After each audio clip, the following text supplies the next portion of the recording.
To start our lecture about healthcare data, we need to determine what data is. Data is defined as facts and statistics collected together for reference or analysis. Healthcare information certainly fits this definition. What then is collected? The amount of information contained in the average patient file is very large.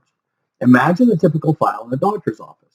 Normally, the front page of the medical record is a face page. On this page, you will normally find the following: current address, age, gender, height, weight, occupation, insurance information, marital status, allergies, and etc. Deeper in the file, we will find reasons for past visits. On these notes will be diagnoses, blood pressure, any lab tests, and the associated results. In essence, whenever we enter a healthcare environment, data is being collected. It may be collected by different people such as admitting, billing, nursing, physicians, allied professionals, and the list goes on. One thing to always remember is that you have an undeniable right to the information contained in your chart. Want to know what's in your chart? Simply ask. Quite frankly, the uses of data are limitless. However, for this lecture, we will focus on three specific uses: research, prevention, and treatment. When it comes to research, the uses of data are nearly limitless as well. In essence, with the assistance of computers, researchers can run all sorts of analytics. For purposes of this lecture, let's assume that you are the chief researcher within a large hospital system.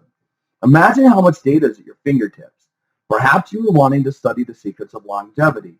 You can instantly locate everyone who visited your hospitals with an age of 100 or greater. You could then find various demographic information, such as impact of marriage, length of marriage, occupation, etc. Is there a link between occupation and living a long life? You could search for correlates rather quickly.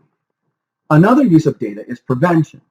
The Center for Disease Control, or CDC, is constantly monitoring data to make sure that there are no outbreaks. Remember the Ebola scare? Think of how much resources were available to prevent spreading the illness. As our world continues to shrink, we will spend more time and effort in preventing widespread outbreaks. Lastly is that of treatment. Pretend for a moment that your healthcare organization operated in a bubble. How would you know if the medical services were sufficient? This is where benchmarking comes into play. Thanks to data collection, we would know if our services were equal to that of others. As you mentioned at the start of this slide, the uses are seemingly unlimited. As you have learned through this course thus far, a healthy populace is far more productive than an unhealthy one. As such, it behooves government to increase public health.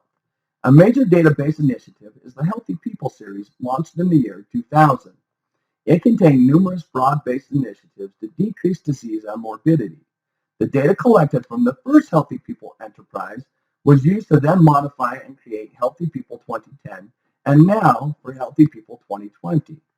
Healthy People is an incredibly large initiative, and as such, rather than delving into the goals and objectives, you are encouraged to use the link and search at your leisure. The site contains a vast amount of data as well as toolkits for providers, consumers, and even for students. It is currently estimated that 84.7% of the goals outlined for the year 2020 have been met.